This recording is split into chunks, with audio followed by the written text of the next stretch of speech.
ഏവർക്കും ജസ് വേൾഡിൻ്റെ പുതിയൊരു വീഡിയോയിലേക്ക് സ്വാഗതം. കഴിഞ്ഞ മാസം അഡീനിയം ചെടികൾക്ക് വളങ്ങളൊക്കെ കൊടുത്തതുകൊണ്ട് കുറച്ച് വെയിലൊക്കെ തെളിഞ്ഞപ്പോഴത്തേനും പൂക്കളും മൊട്ടുകളും ഒക്കെ ഉണ്ടായി തുടങ്ങിയിട്ടുണ്ട്. നല്ല വെയിലുള്ള സമയത്താണ് അഡീനിയം ചെടികൾ പ്രൂൺ ചെയ്യുന്നത്. നീണ്ടുപോയിട്ടുള്ള കമ്പുകളെയൊക്കെ വെട്ടിയൊതുക്കി ബോൺസായി രൂപത്തിൽ ആക്കുന്നതാണ് പ്രൂണിങ്. ഇടയ്ക്കെല്ലാം അഡീനിയം ചെടികൾ പ്രൂൺ ചെയ്യുമ്പോഴാണ് കൂടുതൽ ശിഖരങ്ങളുണ്ടായി നിറയെ പൂത്തൊലഞ്ഞ് നിൽക്കുന്നത്. അഡീനിയം ചെടികൾക്ക് 2-3 ആഴ്ച കൂടുമ്പോൾ നല്ല വളങ്ങളൊക്കെ ഇട്ട് കൊടുത്താലേ ശക്തിയോടെ വളരുകയും പൂക്കളും കായ്കളും ഒക്കെ നിറയുകയും ചെയ്യുള്ളൂ. ഇതേപോലെ ഒരു തണ്ടിൽ ഒരു ബഞ്ച് പൂക്കൾ മൊട്ടുകളുണ്ടായി കഴിയുന്നതിന് മുമ്പേ അടുത്ത ബഞ്ച് മൊട്ടുകൾ ഉണ്ടായി തുടങ്ങിയിരിക്കും. പ്രൂൺ ചെയ്ത ശേഷം ഗ്രോത്തിനുള്ള വളങ്ങളും പൂക്കളുണ്ടാകാനുള്ള വളങ്ങളും ഇട്ട് കൊടുക്കണം. ഇനി പ്രൂൺ ചെയ്യുന്നത് എങ്ങനെയാണെന്ന് നമുക്ക് നോക്കാം. ഇതൊക്കെയാണ് ഞാനിപ്പോൾ പ്രൂൺ ചെയ്യാൻ പോകുന്ന ചെടികൾ. നീണ്ട് പോയിരിക്കുകയാണ് അതിൻ്റെ കമ്പുകൾ. പ്രൂൺ ചെയ്യുവാൻ വേണ്ടി ആദ്യമായി പുതിയ ഒരു ബ്ലേഡ് എടുക്കുക, അല്ലെങ്കിൽ സാനിറ്റൈസ് ചെയ്ത കത്തി എടുക്കുക. നല്ല കട്ടിയുള്ള കമ്പാണെങ്കിൽ ബ്ലേഡ് കൊണ്ട് മുറിയാൻ ബുദ്ധിമുട്ടായിരിക്കും. അങ്ങനെ കമ്പുകൾ ഓരോന്നോരോന്നായി മുറിച്ച് മാറ്റാം. ചെറിയ കമ്പുകളും മുറിച്ച് മാറ്റണം.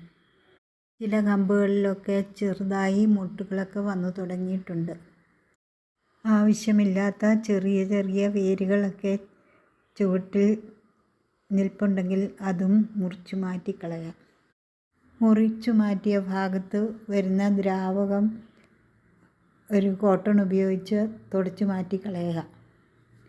അവിടെ പിന്നെ സാഫ് അല്ലെങ്കിൽ എന്തെങ്കിലും ഫംഗിസൈഡ് തേച്ച് പിടിപ്പിക്കുക. അല്ലെങ്കിൽ മെഴുകുതിരി ഉരുക്കി മുറിയിലേക്ക് ഒഴിച്ചാലും മതി. അല്ലെങ്കിൽ ഫംഗസൊക്കെ വന്ന് തണ്ടുകൾ ചീഞ്ഞു പോകും.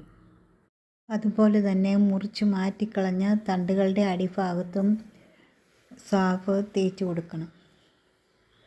ഇത് എന്നിട്ട് ഏതെങ്കിലും ചട്ടിക്കകത്തോ കൂടിനകത്തോ നട്ടു വയ്ക്കുക. തണ്ടുകൾ കിളിപ്പിച്ചുണ്ടാകുന്ന ചെടികളിൽ പെട്ടെന്ന് പൂക്കളുണ്ടാകും. മുറിച്ച് കളഞ്ഞ കമ്പുകളെല്ലാം ഞാൻ മണ്ണ് നിറച്ച ചട്ടികളിൽ ഓരോന്നോരോന്നായി കുഴികളെടുത്ത് നട്ടു വയ്ക്കുന്നുണ്ട്. നട്ട ശേഷം വെള്ളമൊഴിച്ച് വെയിലും മഴയും കൊള്ളില്ലാത്ത ഒരു ഭാഗത്തേക്ക് 2 ആഴ്ചത്തേക്ക് മാറ്റി വയ്ക്കുക. പുതിയ തളിർപ്പുകളും വേരുകളും ഒക്കെ വരുമ്പോൾ വെയിലത്തേക്ക് മാറ്റി വയ്ക്കുക. ഈ തളിർപ്പുകളൊക്കെ വന്നിട്ട് വെള്ളം ഒഴിച്ചാൽ മതി. പ്രൂൺ ചെയ്ത ചെടികൾക്ക് വളം കൊടുക്കാനായി കുറച്ച് ചാണകപ്പൊടി, പച്ചച്ചാണകം ഇല്ലാത്തതുകൊണ്ടാണ് കേട്ടോ, ഉണക്ക ചാണകപ്പൊടി, കുറച്ച് കടലപ്പിണ്ണാക്കും കൂടെ ഇട്ട ശേഷം കുറേ അധികം വെള്ളം ഒഴിക്കുക. എന്നിട്ട് ഓരോ ദിവസവും അത് ഇളക്കി വെച്ചുകൊണ്ടിരിക്കുക. അങ്ങനെ 3-4 ദിവസം കഴിയുമ്പോൾ ഈ വെള്ളം, ഇതിൻ്റെ തെളിവെള്ളം എടുത്ത് ചെടികൾക്ക് ഒഴിച്ചു കൊടുക്കാവുന്നതാണ്. ഇത് 3-4 ദിവസം മുമ്പ് കലക്കി വെച്ചിരുന്ന വെള്ളമാണ്. അതിൽ കുറച്ചെടുത്ത് 3-4 ഇരട്ടി വെള്ളം ചേർക്കുകയാണ്. ഇത് കുറേശ്ശെയായി എടുത്ത് ചെടികൾക്ക് ചുവട്ടിലൊഴിച്ചു കൊടുക്കാവുന്നതാണ്. പ്രൂൺ ചെയ്തവയ്ക്ക് മാത്രമല്ല, ബാക്കിയുള്ള ചെടികൾക്കും ഞാൻ ഒഴിച്ചു കൊടുക്കുന്നുണ്ട്. ഈ 3 ചെടികൾ 2 ആഴ്ച മുമ്പ് ഞാൻ പ്രൂൺ ചെയ്തതാണ്. അതിപ്പോൾ വളർന്ന് ഇത്രയായി. അതിൻ്റെ കമ്പുകൾ നട്ടുവെച്ചതാണ് ഇത്. എല്ലാം പതുക്കെ കിളിച്ചു തുടങ്ങി. അതിലൊരു പൂവും ഉണ്ടായിട്ടുണ്ട്. ഈ വീഡിയോ നിങ്ങൾക്ക് ഇഷ്ടമായാൽ ലൈക്ക് ചെയ്യുക, ഷെയർ ചെയ്യുക, കമൻറ്റ് ചെയ്യുക. പുതുതായി വീഡിയോ കാണുന്നവരാണെങ്കിൽ സബ്സ്ക്രൈബ് ചെയ്ത് സപ്പോർട്ട് ചെയ്യുക. അടുത്തൊരു വീഡിയോയുമായി വരും വരെ ബൈ.